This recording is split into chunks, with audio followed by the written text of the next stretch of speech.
আসসালামু আলাইকুম। তো আমার এখনের টপিক হচ্ছে, আচ্ছা আমি একটা টপিক বাদ দিয়েছি, সেটা হচ্ছে আপাততর জন্য, সেটা হচ্ছে ইনহেরিটেন্সটা আমি আপাততর জন্য বাদ রেখেছি। ইনহেরিটেন্স অনেক বড় একটা টপিক, যেটা কভার করতে অনেক সময় লাগবে, তো আমি আপাতত ওই টপিকটা বাদ দিয়ে আগাচ্ছি। আচ্ছা, তাহলে এখন আমরা পড়ব হচ্ছে the dissolution of Muslim marriage act. The dissolution of, এটা খুবই ছোট একটা অ্যাক্ট কিন্তু অনেক ইম্পর্ট্যান্ট। মুসলিম ম্যারেজ অ্যাক্ট, এটা কত সালের আইন? 1939। কত সালের আইন এটা? 1939। কত সালের আইন? 1939। এইখন এটা 1939-এর কত নাম্বার আইন? এটা হচ্ছে 1939-এর 8 নং আইন। কত নং আইন? 8 নং আইন। আচ্ছা, আমি এভাবে মাঝে মধ্যে করতে ট্রাই করি যাতে করে বারবার শুনে মনে থাকে। তো এটা কত সালের আইন? 1939 সালের। আর কত নাম্বার আইন? 8 নাম্বার আইন। ঠিক আছে, এখানে হচ্ছে বেসিক্যালি 5টা সেকশন আছে, কিন্তু সবচেয়ে গুরুত্বপূর্ণ ধারা হচ্ছে আমাদের সেকশন 2। আচ্ছা, আমি এক্সপ্লেন করি। মুসলিম আইন অনুযায়ী একজন বিবাহিতা স্ত্রীলোক নিম্নবর্ণিত এক বা একাধিক কারণে তার বিবাহ বিচ্ছেদের ডিগ্রি লাভের অধিকারী হবে। এখন কিছু ক্ষেত্র দেওয়া আছে, যেই ক্ষেত্রগুলোতে একজন মুসলিম নারী তার বিবাহ বিচ্ছেদের জন্য অ্যাপ্লিকেশন করতে পারে। এখন কোন কোন ক্ষেত্রে সে অ্যাপ্লিকেশনগুলো করবে সেটা ডিপেন্ড করতেছে ওই ক্ষেত্রগুলোর উপরে। সেটা যদি একটা হয় সেক্ষেত্রেও সে অ্যাপ্লিকেশন করতে পারবে, আর যদি সেটা একাধিক হয় সেক্ষেত্রেও সে অ্যাপ্লিকেশন করতে পারবে। সো আমি এখন যেগুলো বলতেছি এগুলোর ভেতরে একটা কারণেও আপনি যদি যান, মানে আপনার যদি রেজলিউশন লাগে, আপনি কিন্তু করতে পারবেন। এখন আমরা এই জিনিসগুলো একটু দেখি। স্বামী যদি 4 বছর যাবৎ নিখোঁজ থাকে, 4 বছর, এগুলো একটু মনে রাখা লাগবে। 4 বছর যদি নিখোঁজ থাকে, ঠিক আছে, নিখোঁজ থাকে, এই কারণে ডিগ্রি প্রদানের তারিখ হতে 6 মাস পর্যন্ত কার্যকর হবে না, এবং উক্ত সময়ের মধ্যে নিখোঁজ ব্যক্তি নিজে বা তার প্রতিনিধির মাধ্যমে হাজির হয়ে যদি আদালতকে সন্তুষ্ট করতে পারেন যে সে দাম্পত্য কর্তব্য পালনের সমর্থ, সেক্ষেত্রে আদালত উক্ত ডিগ্রি রদ করবেন। তাহলে কি বলেছে যে এই কারণে ডিগ্রি প্রদানের তারিখ হতে কত মাস পর্যন্ত এটা কার্যকর হবে না? ধরুন 4 বছর পর্যন্ত সে নিখোঁজ আছে, তারপরে একজন হচ্ছে ডিগ্রি, আমি কোর্টে গেলাম অ্যান্ড কোর্ট ডিগ্রি দিল যে ঠিক আছে, আপনি তাহলে এখন ডিসলভ করতে পারেন। এখন ডিক্রি যেদিন দেওয়া হলো, ঠিক আছে, ডিক্রি প্রদানের তারিখ হতে 6 মাস পর্যন্ত, কত মাস পর্যন্ত? 6 মাস পর্যন্ত এটা কিন্তু কার্যকর হবে না। যত বছর, ধরেন আপনি 5 বছর পরে যে মামলা করেছেন, আপনি 5 বছর পরেও, মানে যখনই ডিগ্রি প্রদানটা করা হচ্ছে তার 6 মাস পর্যন্ত কিন্তু এটা কার্যকর হবে না। ওই সময়ের মধ্যে যদি নিখোঁজ ব্যক্তি সে বা তার যদি কোনো রিপ্রেজেন্টেটিভ থাকে, সে যদি হাজির হয় এবং আদালতকে যদি সন্তুষ্ট করে যে সে দায়িত্ব কর্তব্য পালনের সমর্থ এখনও পর্যন্ত, সেই ক্ষেত্রে তখন কি করবে আদালত? ওই যে ডিগ্রি সে দিয়েছে, এই যে ডিগ্রিটা সে রদ করে দিবে। ঠিক আছে, এটা গেল। এরপরে স্বামী যদি 2 বছর যাবত তার ভরণ পোষণ দিতে অবহেলা করেন বা ব্যর্থ হন, কত বছর যাবত? 2 বছর যাবত। এটা কিন্তু ইম্পর্টেন্ট। ঠিক আছে, 2 বছর যাবত আপনার ভরণ পোষণ দিচ্ছে না, এক্ষেত্রে কিন্তু আপনি নিজেই ডিসলভ করতে পারবেন। ঠিক আছে, ব্যর্থ হয়েছেন। স্বামী 1961 সালে মুসলিম পারিবারিক আইন অধ্যাদেশের বিধানাবলী লঙ্ঘন করে অন্য কোনো স্ত্রী গ্রহণ করেছেন। এটা কত, মানে এই দুইটাই একটার ভেতরে এনেছে, যে হচ্ছে ইদার হচ্ছে ভরণ পোষণ দিতে সে অপারগ, বা হচ্ছে সে 1961 সালের যেই পারিবারিক মুসলিম আইন আছে, মুসলিম পারিবারিক আইন আছে 1961-এর মুসলিম পারিবারিক আইন অনুযায়ী সে যদি অন্য কোনো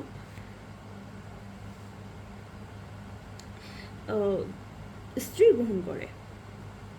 1961 সালের মুসলিম পারিবারিক আইন, ফ্যামিলি ল, পারিবারিক আইন, এটা যদি লঙ্ঘন করে সে আরেকটা স্ত্রী নিয়ে আসে, ঠিক আছে, আরেকটা স্ত্রী নিয়ে আসে, আনাদার ওয়াইফ। ওকে, ইংলিশ লেখা অনেক ইজিলি লেখা যায়, বাংলা লিখতে অনেক টাফ। আচ্ছা, তো আরেকটা হচ্ছে স্বামী যদি 7 বছর যাবত তার অধিকারের জন্য কারাদণ্ডে দণ্ডিত হয়, দণ্ডাদেশ চূড়ান্ত না হওয়া পর্যন্ত কিন্তু আদালত বিবাহ বিচ্ছেদের ডিগ্রি প্রদান করবে না। এক্ষেত্রে কিন্তু এই শর্তটা মানতে হবে। 7 বছর পর্যন্ত কিংবা তার অধিককালের জন্য যদি কারাদণ্ডে দণ্ডিত হয়, 7 বছর বা অধিককাল, এর জন্য যদি সে কারাদণ্ডে দণ্ডিত হয়, তখন কি করবে? তখন সে ডিসলিউশনের জন্য ডিগ্রি পেতে পারে। কিন্তু দণ্ডাদেশ চূড়ান্ত, মানে এই দণ্ড যে চূড়ান্ত হওয়ার আগ পর্যন্ত কিন্তু বিবাহ বিচ্ছেদ করা যাবে না, ঠিক আছে। স্বামী যুক্তিসঙ্গত কারণ ব্যতীত 3 বছর যাবৎ দাম্পত্য দায়িত্ব পালনে যদি ব্যর্থ হয়, কত বছর যাবৎ দাম্পত্য দায়িত্ব পালনে ব্যর্থ হয়? 3 বছর যাবৎ। ওকে, স্বামী কত বছর যাবৎ দায়িত্ব পালনে ব্যর্থ হবে বলে? স্বামী যদি দাম্পত্য দায়িত্ব পালনে ব্যর্থ হয় 3 বছর যাবৎ, ঠিক আছে, যে সে দাম্পত্য দায়িত্বগুলো সে পালন করতে পারছে না, সেক্ষেত্রে সেটা যদি সে 3 বছরই না পারে, তখন সে তাকে ছেড়ে দেওয়া যাবে বা এই ম্যারেজটা ডিসলভ করা যাবে। এরপরে স্বামী বিবাহের সময় পুরুষত্বহীন ছিলেন এবং এরূপ অবস্থা এখনও অব্যাহত রয়েছে। এই ক্ষেত্রে ডিগ্রি প্রদানের পূর্বে স্বামী আবেদন ক্রমে আদালত আদেশ প্রদান করতে পারেন যে আদেশের তারিখ হতে 1 বছরের মধ্যে আদালতকে সন্তুষ্ট করতে পারেন যে তার পুরুষত্বহীনতার অবসান হয়েছে, তাহলে উক্ত ডিগ্রি সে প্রদান করবে না। এটা বলছে কি যে হচ্ছে, আচ্ছা, এটা বলছে যে হচ্ছে স্বামী যদি বিবাহের সময় সে পুরুষত্বহীন ছিল, ঠিক আছে, বিবাহের সময় কি ছিল? পুরুষত্বহীন ছিল বিবাহের সময়, ঠিক আছে, বিবাহের সময় পুরুষত্বহীন ছিল এবং এরূপ অবস্থা এখনও কিন্তু কন্টিনিউ হচ্ছে, ঠিক আছে, কন্টিনিউ হচ্ছে। এক্ষেত্রে ডিগ্রি যখন প্রদান করছে, ডিগ্রি প্রদানের পূর্বে স্বামীর আবেদনক্রমে আদালত আদেশ প্রদান করতে পারে। কি আদেশ প্রদান করতে পারে? যে যেই আদেশটা দিচ্ছে সেই আদেশের থেকে 1 বছরের মধ্যে, 1 বছর, কত বছর? 1 বছরের মধ্যে যদি আদালতকে 1 বছরের মধ্যে আদালতকে সন্তুষ্ট করতে হবে যে হচ্ছে পুরুষত্বহীনতার অবসান ঘটেছে। বেসিক্যালি কিন্তু সে যখন স্বামী আবেদন করতেছে তখন কিন্তু অন্য আদেশ প্রদান করতেছে, ডিগ্রি কিন্তু প্রদান করতেছে না শুরুতেই। স্বামী যদি এটা আবেদন করে যে হচ্ছে সে মানে এই আদেশটা চায় যে হচ্ছে সে 1 বছরের মধ্যে প্রমাণ করবে যে সে পুরুষত্বহীন নয়, সেই ক্ষেত্রে কিন্তু আদালত ওই ডিগ্রি প্রদান করবে না, ঠিক আছে। কি বলছে যে হচ্ছে যে এই ক্ষেত্রে ডিগ্রি প্রদানের পূর্বে স্বামীর আবেদনক্রমে আদালত আদেশ প্রদান করতে পারে যে আদেশের তারিখ হতে 1 বছরের মধ্যে আদালতকে সন্তুষ্ট করতে পারেন যে তার পুরুষত্ব। এত কমপ্লেক্স করে লিখছে এখানে, মানে কি বোঝাচ্ছে? মানে বোঝাচ্ছে যে স্বামী যখন হচ্ছে আপনি ধরুন পুরুষত্বহীনতার জন্য আপনি হচ্ছে তাকে করলেন, মানে তাকে ডিসলিউশনের জন্য আপনি মামলা করলেন। এখন স্বামী আবার স্বামী আবার অ্যাপ্লিকেশন করলো যে হচ্ছে আমি 1 বছরের মধ্যে এটা প্রমাণ করতে পারবো যে আমি পুরুষত্বহীন না। তো তখন কি করবে? আদালত কিন্তু রায় দিয়ে দিবে না, তখন আদালত হচ্ছে একটা আদেশ দিবে যে আপনি 1 বছরের মধ্যে আসুন, দেখান যে হচ্ছে আপনি পুরুষত্বহীনতা ওটা অবসান ঘটেছে। যদি এটা হয় তখন কিন্তু ডিসলিউশন আর করা যাবে না, ঠিক আছে, এই গ্রাউন্ডে তো করা যাবে না। So this is the thing, মানে এখানে অনেক কমপ্লেক্স করে লেখার জন্য। স্বামী 2 বছর যাবৎ অপ্রকৃতস্থ রয়েছে কিংবা কুষ্ঠরোগ বা মারাত্মক যৌন ব্যাধিতে ভুগছে। আচ্ছা, এটা কিন্তু দুইটাই, যে 2 বছরের যাবৎ, 2 বছর যাবৎ অপ্রকৃতস্থ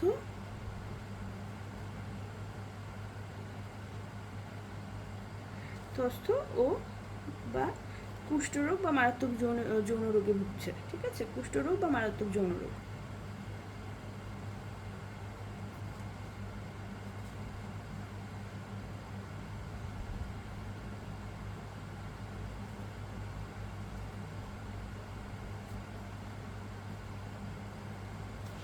যৌন রোগে ভুগছে, ঠিক আছে। এখন 18 বছর পূর্ণ হওয়ার পূর্বে তাকে তার পিতা, এই যে আরেকটা গ্রাউন্ড, যে 18 বছর পূর্ণ হওয়ার পূর্বে তাকে তার পিতা, আমরা অপশনে পিউবার্টিতে এটা পড়েছি, পিতা বা অন্য কোনো অভিভাবক বিবাহ দিয়েছেন এবং 19 বছর পূর্ণ হওয়ার পূর্বে তিনি উক্ত বিবাহ অস্বীকার করেছেন, তবে বিবাহ যৌন মিলন হয় নাই। মানে 18 বছর হওয়ার আগেই হচ্ছে তার বাবা তাকে বিয়ে দিতে হবে এবং 19 বছর হওয়ার আগে তাকে সেটা, এই যে 18 থেকে 19 বছরের যেই তার বয়সকাল, এর মধ্যে তাকে সেটা অস্বীকার করতে হবে। সেক্ষেত্রে সে এটা ডিসলভ করতে পারে, কিন্তু এই ক্ষেত্রে কী করতে হবে? যৌন মিলন হওয়া যাবে না। স্বামী যদি নিষ্ঠুর আচরণ করে, যেমন অভ্যাসগত তাকে মারধর করেন কিংবা নিষ্ঠুর আচরণ দ্বারা তার জীবন দুর্বিষহ করেন, মানে যদি স্বামী মানে বেসিক্যালি এইভাবে ধরা যায় যে স্বামী শুধু যদি মারধর করে, মানে বোঝার ক্ষেত্রে। এরপরে আমরা এটাকে ডিটেলসে দেখি যে অভ্যাসগতভাবে তাকে মারধর করেন কিংবা নিষ্ঠুর আচরণ দ্বারা তার জীবন দুর্বিষহ করেন। অনুরূপ আচরণ যদি দৈহিক নির্যাতন নাও হয় সেই ক্ষেত্রেও, মানে মানসিক, এই যে যেই কথাটা, এটা কিন্তু গুরুত্বপূর্ণ। আমরা কিন্তু মানসিক নির্যাতনকে কখনো প্রায়োরিটি দেই না, এটা কিন্তু মানসিক নির্যাতনের সাথেও যথেষ্ট, মানে মানসিক নির্যাতনকেও এটা ভ্যালিডেট করেছে যে আপনি মানসিক নির্যাতিতও যদি হন আপনার ম্যারিটাল লাইফে, আপনি কিন্তু যেতে পারবেন কোর্টে। খারাপ নারীদের সাথে থাকেন এবং ঘৃণ্য জীবনযাপন করেন, মানে বেসিক্যালি যদি বলা হয় যে হচ্ছে সে পতিতালয়ে যায় বা রেড জোনে যায়, সরি টু ওকে, খারাপ নারীদের সাথে যদি থাকেন এবং ঘৃণ্য জীবনযাপন করেন, বা স্ত্রীকে অনৈতিক জীবনযাপনে বাধ্য করতে যদি চেষ্টা করে, ঠিক আছে, বা স্ত্রীকে যদি এই ধরনের কোনো বাজে কিছু করতে চেষ্টা করে, বা স্ত্রীর সম্পত্তি হস্তান্তর করে বা তাতে তার আইনগত অধিকার প্রয়োগে বাধা দান করে। স্ত্রীর সম্পত্তি যদি সে হস্তান্তর করে, কী করে সম্পত্তি হস্তান্তর করে বা তাতে আইনগত, তার নিজের আইনগত যে প্রয়োগ তাতে সে যদি বাধা দান করে, সেটার ক্ষেত্রেও কিন্তু সে পারবে। স্ত্রীর ধর্মবিশ্বাস বা ধর্ম পালনে তাকে যদি বাধা দান করে, এটাও কিন্তু অবশ্যই। স্বামীর একাধিক স্ত্রী থাকলে যদি কোনো কোরআনের নির্দেশনা অনুযায়ী তাদের সাথে ন্যায়সঙ্গত ব্যবহার না করে, একাধিক স্ত্রী যদি থাকে তাহলে কোরআনের নির্দেশনা যদি অনুযায়ী যদি তাদের সাথে মানে ইকুইভ্যালেন্ট, ধরেন আপনার 3টা ওয়াইফ আসছে, কোরআনে কি বলেছে যে আপনি 3জনকে আপনাকে ইকুয়ালি ট্রিট করতে হবে, আপনি যদি এটা না করেন সেই ক্ষেত্রে, ঠিক আছে, একাধিক ওয়াইফের ক্ষেত্রে এটার জন্যও কিন্তু ডিসলিউশন যেতে পারে। মুসলিম আইনে বিবাহ বিচ্ছেদের জন্য বৈধ হিসেবে স্বীকৃত অন্য কোনো কারণে, এটা কিন্তু ব্রড। মুসলিম আইনের বিবাহ বিচ্ছেদের জন্য বৈধ হিসেবে স্বীকৃত যে কোনো কারণে, অন্য যে কোনো কারণে, ঠিক আছে। আচ্ছা, এখানে আমাদের কিছু জিনিস মনে রাখা লাগবে, আমরা একটু রিভিশন দিই যে স্বামীকে বিবাহ বিচ্ছেদের ডিগ্রি প্রাপ্তির কারণসমূহ কোনগুলা। কারণসমূহ হচ্ছে আপনার 4 বছর যদি নিখেঁজ থাকে, এরপরে হচ্ছে 6 মাসের একটা টাইম পিরিয়ড দিবে যে 6 মাসের মধ্যে যদি সে আসার পরে যদি সে বা তার প্রতিনিধি যদি আসে হাজির হয় এবং সন্তুষ্ট করতে পারে যে সে দায়িত্ব পালন করতে পারবে, হাজব্যান্ডের দায়িত্ব পালন করতে পারবে, সেক্ষেত্রে কিন্তু আদালত যে ডিগ্রি সে দিয়েছিল আগে সেটা রদ করবে। এখানে কিন্তু আমরা দেখতে পাচ্ছি যে 4 বছর নিখোঁজ থাকার পর কিন্তু সে ডিসলিউশনের ডিগ্রি দিয়ে দিচ্ছে, ডিগ্রি দেওয়ার পরে কিন্তু সেই ডিগ্রিটা আবার রদ হচ্ছে। ছোটো ছোটো ডিটেলস একটু খেয়াল করা লাগে আইনে।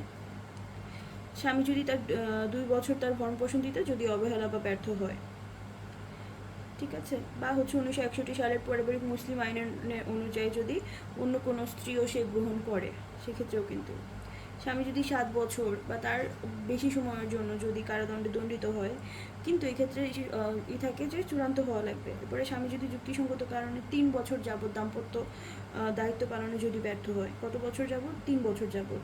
স্বামী যদি পুরুষত্বহীন হয়, পুরুষত্বহীনের যে ডিগ্রি প্রদান করছে, ডিগ্রি প্রদানের আগে যদি স্বামী আবেদন করে যে হচ্ছে আমি 1 বছরের মধ্যে আদালতকে সন্তুষ্ট করতে চাই, তখন হচ্ছে আবেদন করলে হচ্ছে 1 বছরের একটা টাইম পিরিয়ড তাকে দেওয়া হবে। যদি সম্পৃক্ত করতে পারে তখন তো কিন্তু ডিগ্রি প্রদান করবে না। 2 বছর যাবৎ যদি হচ্ছে পাগল অপকৃতস্থ থাকে বা কুষ্ঠরোগ বা মারাত্মক যৌন ব্যাধিতে ভোগে, কত বছর? 2 বছর।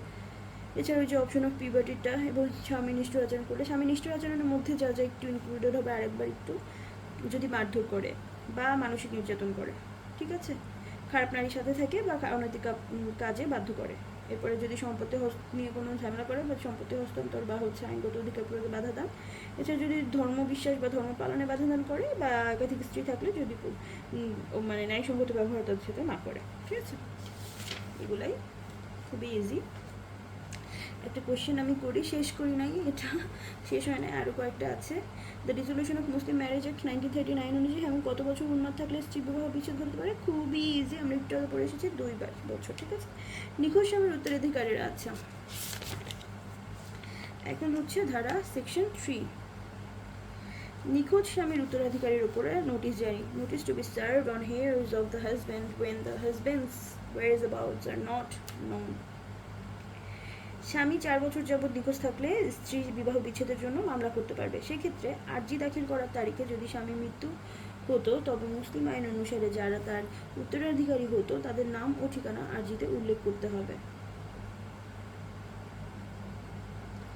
ঠিক আছে, মানে আর্জি যখন সে দাখিল করতেছে, বেসিক্যালি যখন হচ্ছে সে নিখোঁজের উপর নিখোঁজ যখন হয়ে যাচ্ছে তখন কি করবে, স্ত্রী যদি বিবাহ বিচ্ছেদের মামলা করে তখন কি করবে, আর্জি দাখিল করার সময় তারিখে এখন তখন কি করা হবে, আর্জি দাখিলের তারিখে হচ্ছে ধরে নেওয়া হবে যে স্বামী মৃত। যদি মৃত্যু থাকতো তখন ওই টাইমে মুসলিম আইন অনুসারে তার উত্তরাধিকারী কারা হতো, সেই ক্ষেত্রে তাদের নাম, উত্তরাধিকারীদের নাম ও ঠিকানা আর্জিতে কিন্তু উল্লেখ করতে হবে। এটা বলা আছে ধারা 3-এ। যাদের প্রতি মামলা নোটিশ, তাদের প্রতি কি করতে হবে, এখন তাদের প্রতি এই যে উত্তরাধিকার তাদের প্রতি মামলার নোটিশ দিতে হবে। নোটিশ দেবে কাদের উপরে, উত্তরাধিকারের উপরে। এবং উক্ত মামলা শুনানিতে তাদের বক্তব্য পেশ করার অধিকার থাকবে। এই যে মামলা, এই মামলা শুনানিতে ইন্দ্রা উত্তরাধিকারীগণ তারা বক্তব্য পেশ করতে পারবে। কি করতে পারবে, বক্তব্য পেশ করতে পারবে। তবে স্বামী যদি কোনো চাচা বা ও ভাই থাকে তাহলে তারা উত্তরাধিকারী না হলেও মামলার পক্ষভূত হবে। কে কে, চাচা ও ভাই, এই দুইজন হচ্ছে যদি উত্তরাধিকারী তারা নাও হয় তাও কিন্তু তারা মামলার পক্ষভুক্ত হবে। এছাড়া বক্তব্য পেশ করতেছে কারণ উত্তরাধিকারী সবাই পারবে। আচ্ছা, এখন আসি আমরা সেকশন 4-এ। এটা বুঝে গেছে যে সেকশন 3-তে বেসিক্যালি বলছে যে আর্জির সাথে আপনি কী করবেন, আর্জির সাথে যারা আপনার স্বামী যদি মারা যায় সেই ক্ষেত্রে তাদের উত্তরাধিকারী যারা হবে তাদের নাম ও ঠিকানা আর্জিতে উল্লেখ করতে হবে এবং তারপরে কি করতে হবে, তাদের প্রতি মামলার নোটিশ জারি করতে হবে এবং উক্ত মামলা শুনানির সময় তারা বক্তব্য পেশ করতে পারবে। আর চাচা ও ভাই যদি থাকে উত্তরাধিকারী না হলেও মামলার পক্ষভুক্ত হবে। ইফেক্ট অফ কনভার্সন আর আনাদার ফেথ।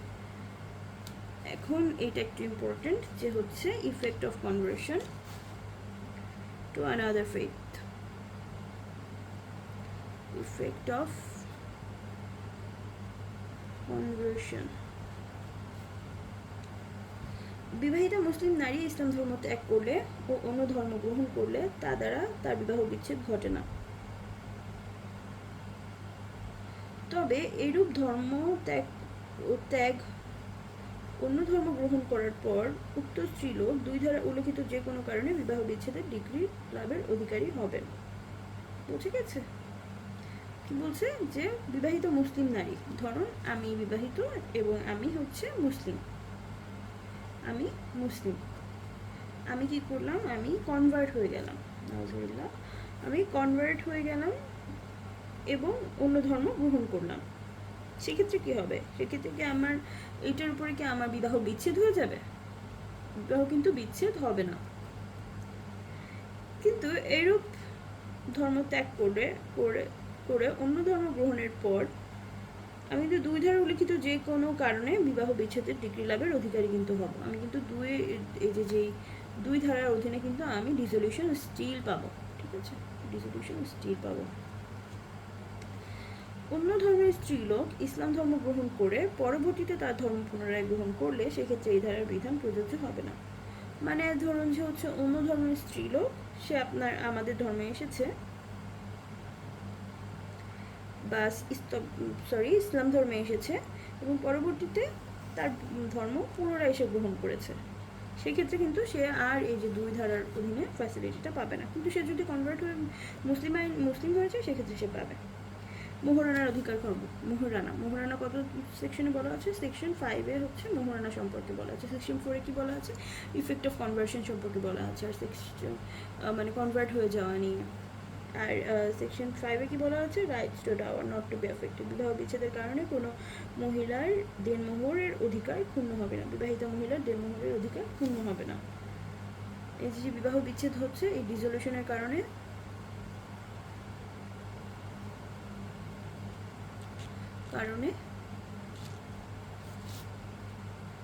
মোহরানার অধিকার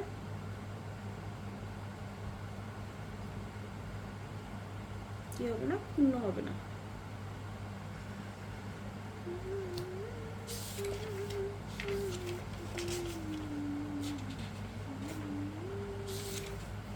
আচ্ছা, কয়েকটা ঈদ দেখে এটা শেষ করি। মুসলিম বিবাহ বিচ্ছেদ আইন 1939-এর কত ধারা অনুযায়ী ধর্ম গ্রহণ করার ফলাফল নিয়ে আলোচনা করা হয়েছে? একটু আগে দেখেছি ধারা 4। মুসলিম আইন অনুযায়ী বিবাহিতা মহিলা স্বামী কত বছর কারাদণ্ডে দণ্ডিত হলে বিবাহ বিচ্ছেদের ডিগ্রি পেতে পারে? 7 বছর। পুরুষত্বহীনতার অবসান হয়েছে মর্মে আদালতকে সন্তুষ্ট করতে পারলে আদালতের আদেশের তারিখ হতে কত বছরের মধ্যে ডিগ্রি প্রদান করবেন না? 1 বছরের মধ্যে। মুসলিম বিবাহ বিচ্ছেদ আইন 1939 এর কত ধারায় বিবাহ বিচ্ছেদের কারণসমূহ উল্লেখ করা হয়েছে? খুবই সহজ, ধারা 2। মোহরানার অধিকার খর্ব না করার বিধান আলোচনা করা হয়েছে কত ধারায়? 5 ধারায়। মুসলিম বিবাহ বিচ্ছেদ আইন 1939 অনুসারে কত বছর পূর্বে একজন নারী বিবাহ হলে সে অপশন অফ পিউবার্টির অধিকার প্রয়োগ করতে পারে? 18 বছর পূর্বে। স্বামী নিখোঁজ হওয়ার কারণে ডিগ্রি প্রদানের তারিখ থেকে কোন সময়ের মধ্যে উক্ত ডিগ্রি কার্যকর হবে না যদি সে বা তার প্রতিনিধি আদালতকে সন্তুষ্ট করতে পারেন? কত মাসের মধ্যে? 6 মাসের মধ্যে। মুসলিম বিবাহ বিচ্ছেদ আইন 1939-এর 2-7 ধারায় যে বিধান রয়েছে তা শুধুমাত্র কার ক্ষেত্রে প্রযোজ্য? মেয়েদের ক্ষেত্রে। স্বামী কত বছর যাবৎ অপকৃতস্থ থাকলে স্ত্রী বিবাহ বিচ্ছেদের ডিগ্রি লাভ করতে পারে? 2 বছর। মুসলিম বিবাহ বিচ্ছেদ আইন 1939 অনুযায়ী কত বছর যাবৎ স্ত্রী ভরণ পোষণ না দিলে স্ত্রী বিবাহ বিচ্ছেদ ঘটাতে পারে? 2 বছর। বিবাহ বিচ্ছেদ আইন 1939 অনুযায়ী কত বছর যাবৎ স্বামী কোনো খোঁজ না থাকলে স্ত্রী বিবাহ বিচ্ছেদ ঘটাতে পারে? খোঁজ না থাকলে 4 বছর। মুসলিম বিবাহ বিচ্ছেদ আইন 1939 অনুযায়ী অপশন অফ পিউবার্টি এর ক্ষেত্রে কত বছর পূর্বে কোনো বিবাহিত স্ত্রী লোক তার বিবাহ অস্বীকার করতে পারে? কত থেকে কত পড়েছিলাম? 18 থেকে 19। তাহলে কি হবে? 19। স্বামী 4 বছর নিখোঁজ থাকলে আদালত বিবাহ বিচ্ছেদের ডিগ্রি প্রদানের কত দিন পর্যন্ত উক্ত ডিগ্রি কার্যকর হবে না? 6 মাস। অন্য ধর্মের স্ত্রী লোক ইসলাম ধর্ম গ্রহণ করে পরবর্তীতে তা পুনরায় গ্রহণ করলে ধারা 2 এর অধীনে বিবাহ বিচ্ছেদ চাইতে পারে না। এটা কোন ধারার বিধান? ধারা 4। স্বামী নিখোঁজ হওয়ার পরে কোনো উত্তরাধিকারী না হলেও কাদের পক্ষভুক্ত করতে হবে? ভাই আর চাচা। তো এতটুকুই ছিল। Thank you so much.